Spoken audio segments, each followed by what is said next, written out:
Fala, querido aluno do IMP, professor Léo Van Holt aqui.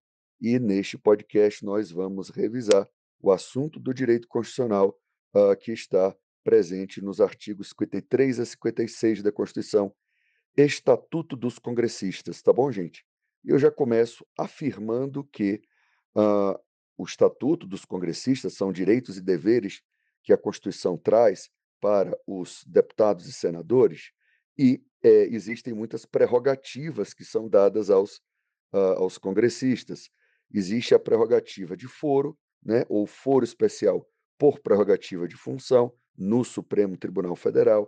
Existe a desobrigação de testemunhar, a regra especial para a incorporação às Forças Armadas, mas a principal prerrogativa, gente, são as imunidades parlamentares. Existe a imunidade material de fala e as imunidades formais quanto à prisão e quanto ao processo criminal. Vamos agora fazer algumas perguntas, tá? Gente, o parlamentar, ele pode renunciar às suas imunidades? Não, as imunidades são irrenunciáveis, elas não são concedidas à pessoa, do parlamentar, mas à importante função que ele exerce, daí que elas são irrenunciáveis. Gente, o suplente de deputado ou de senador, ele possui imunidade? Não, gente, porque quando o concurso né, traz essa consideração, o suplente de senador, o suplente de deputado tem imunidade. Ele está querendo dizer o suplente que não assumiu, o suplente que está lá esperando algum dia assumir.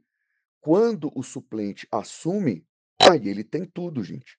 Mas na condição de suplente, ele não tem nada, ok? E aí vou comentar, gente, que durante os períodos de licença, por exemplo, doença e tudo mais, a doutrina também diz que o parlamentar não dispõe de imunidades nos períodos de licença. Muito bem, vamos já começar com a imunidade material, também chamada de inviolabilidade parlamentar. Gente, os deputados, se eu dissesse assim, os deputados e senadores são invioláveis penal, mas não civilmente, por quaisquer de suas opiniões, palavras e votos. Estaria certo? Não, isso estaria errado. Mas se eu perguntar, os deputados e senadores são invioláveis civil e penalmente por quaisquer de suas opiniões, palavras e votos. Está certo ou está errado? Tá certo, gente. Então, a letra da Constituição, e nunca a gente vai brigar numa prova com a letra da Constituição, ela vai estar certa, tá? A letra diz que a imunidade protege o parlamentar do ponto de vista civil e do ponto de vista penal. Ele não vai responder a um crime, nem vai ser obrigado a pagar uma indenização por opiniões, palavras e votos, mas a literalidade diz quaisquer de suas opiniões, palavras e votos, e nesse ponto a gente não vai brigar com a letra da Constituição, tá bom? Eu só quero que vocês saibam, gente, que existe um caráter perpétuo ou permanente da imunidade, que diz respeito ao seguinte: quando termina o mandato, não vem uma enxurrada de ações, de palavras que ele falou durante o mandato. A imunidade vai proteger o parlamentar e agora o ex-parlamentar, que terminou o mandato dele, digamos que ele não se reelegeu, essa imunidade tem caráter perpétuo ou permanente. Aquilo que ele falou na época do mandato fica inviolável para sempre. Não é porque terminou o mandato que agora vem uma enxurrada de ações, senão não adiantava nada da a imunidade. Ok? Esse é o caráter perpétuo da imunidade. Muito bem, gente. Apesar da literalidade falar em quaisquer opiniões, palavras e votos, eu já vou te afirmar, tá, que a doutrina exige que as opiniões, palavras e votos tenham sido proferidos ou no exercício do mandato ou em razão dele, tá bom, gente? Então, esse é um requisito que a doutrina traz. Então, se o deputado tiver numa briga de trânsito, tá? E ele xingar outra pessoa, ou tiver no restaurante, alguém, né, sei lá, se esbarra nele, e ele ou ela, né, solta um palavrão lá e xinga a pessoa de cabo a rabo, isso não tem proteção alguma, tá. Então, a letra da Constituição a gente respeita e a gente leva para a prova, quaisquer de suas opiniões, palavras e votos. De maneira descontextualizada, isso está certo, tá. Se for contado um caso concreto, aí eu peço que você leve a doutrina, tá? Que é quaisquer de suas opiniões, palavras, perdão, são apenas opiniões, palavras e votos proferidas no exercício ou em razão do exercício do mandato, dando uma entrevista ou dando uma entrevista, né, e emitindo uma opinião política, isso é em razão do mandato. Ou, obviamente, na tribuna, discutindo um projeto de lei. Agora, eu quero que vocês saibam, gente, que e aí eu já pergunto, tá, na verdade, a imunidade material, ela se estende por todo o território nacional? Sim, inclusive a do deputado estadual, tá, gente? Deputado estadual também é todo o território nacional. O vereador é que é apenas no município e desde que tenha relação com o mandato. A letra da Constituição diz isso, mas a doutrina já diz isso em relação aos outros, tá? Todo mundo tem que ter relação com o mandato, mas no caso do vereador, a letra da Constituição diz: desde que tenha relação com o mandato, ok, mas no município onde ele exerce a vereança.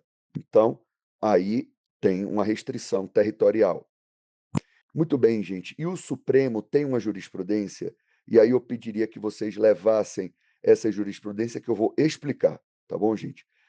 É o seguinte: as manifestações proferidas fora da Casa Legislativa, devem ter relação com o exercício do mandato. Então, deve-se fazer essa relação, tá, para que haja essa imunidade. Ocorre que, dentro da casa do recinto parlamentar, as manifestações ocorridas no interior do recinto, não exigem essa prova de vinculação com as palavras, tá bom, gente? Por se entender que essa vinculação se presume de modo absoluto. E aí o Supremo chegou a abrir a boca para falar a palavra inviolabilidade absoluta. Acho mais difícil de cair na prova, mas que se presume de modo absoluto essa relação, tá? E não haveria necessidade de fazer a relação com o mandato, ela seria presumida. Do lado de fora da casa tem que fazer essa relação. Em ambos os casos, gente, quando existe essa relação, tá? Quando existe essa relação, a ideia é a de que o parlamentar não responde a nada, porque ele está protegido pela inviolabilidade, salvo quebra de decoro, dentro ou fora da casa legislativa, tá? Extrapolou os limites da fala, tá? É abuso. Aí, gente, existe aí, obviamente, uma zona cinzenta que o concurso não vai te perguntar, tá? Mas o artigo 55, parágrafo primeiro, fala que quebra decoro parlamentar quem abusa das prerrogativas, tá bom? Então, ah, se dentro ou fora ele abusar, quebra de decoro. Mas dentro da casa legislativa, a imunidade teria uma presunção absoluta de relação com o mandato. Muito bem. Agora sim eu quero fazer uma pergunta. Gente, tem uma jurisprudência do Supremo que diz o seguinte: a imunidade material do parlamentar, em existindo, tá? Realmente ele estava cobertado pela imunidade. A pessoa que foi ofendida, ela tem a possibilidade de exigir uma responsabilidade civil da União, por exemplo, se for um deputado federal ou senador? Não. O Supremo entendeu que isso afasta qualquer pretensão indenizatória em face do ente público por opiniões, palavras e votos ah, acobertados por essa garantia, tá? Não dá para pedir indenização contra a União, tá? Agora, nas hipóteses em que a conduta do parlamentar extrapola os limites da inviolabilidade, tá? Ele abusou, ele então não está acobertado pela inviolabilidade. ele, né, não tinha relação com o mandato, etcétera. Se ele extrapola os limites da inviolabilidade, ele não está inviolável, é possível uma responsabilidade de forma pessoal, direta e exclusiva sobre o parlamentar, sob o regime de responsabilidade civil subjetiva, ou seja, é ele, já não tem mais nada a ver com o Estado. Ele responde, pessoal, direta e exclusivamente, em uma responsabilidade civil subjetiva. Sim, foi exatamente isso que o Supremo decidiu, tá. Nas hipóteses em que ele não está né, inviolável, a responsabilidade recairá de forma pessoal, direta e exclusiva sobre o parlamentar em um regime de responsabilidade civil subjetiva. Bom, gente, considerações finais aqui para a gente terminar esse podcast, só na imunidade material para não ficar muito longo. Gente, se a questão do concurso não faz menção ao local onde as palavras foram proferidas, fique com a lição da doutrina, a lição geral, tá? A manifestação do parlamentar tem que ter relação com o mandato, tá bom? Dentro da Casa Legislativa é que tem a questão de que a vinculação é presumida de modo absoluto. E uma última coisa, gente, que tem, assim, uma jurisprudência, mas que é algo bem geral, traz uma ideia bem geral que eu quero que vocês saibam, é a seguinte: se o parlamentar, ele profere palavras, ofensivas com o mero intuito de ofender, e eu vou fazer questão de ler aqui, né, o resumo dessa decisão. A liberdade de expressão não alcança a prática de discursos dolosos com intuito manifestamente difamatório, depreciativos de mero valor, injúrias em razão de forma ou de críticas aviltantes, olha que palavras bonitas, uma vez que a imunidade não alcança, isso é que é importante, atos praticados sem claro nexo de vinculação com o desempenho das funções. Então, gente, se a pessoa está no desempenho das funções e diz: "Olha, na secretaria de educação aqui do município foi formada uma quadrilha de bandidos.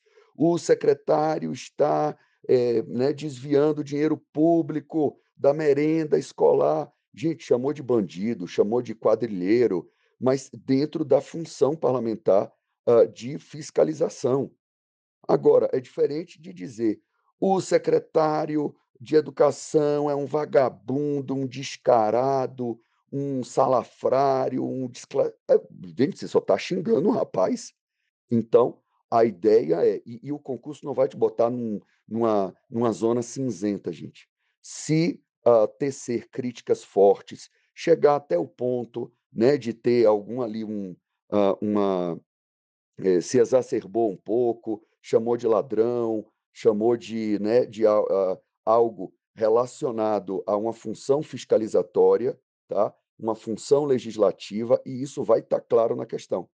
Tá? Se teve vínculo com a função fiscalizatória, legislativa, tá? Ou representativa, isso, ah, a população não aguenta mais, a população do bairro tal não aguenta mais esse descaso de um prefeito preguiçoso que não olha para essa, sabe. Então, assim, claro que você está ofendendo o cara, mas dentro de uma função, parlamentar, gente. Se é simplesmente para xingar o outro, aí você vai ver que não tem, e é exatamente esse caso que não tem vinculação com o mandato, vai estar fora da imunidade e ele responde civil e penalmente, ele não está acobertado pela imunidade, e aí a responsabilidade é direta dele, é direta, tá, em uma responsabilidade subjetiva, foi o que o Supremo falou, tá bom?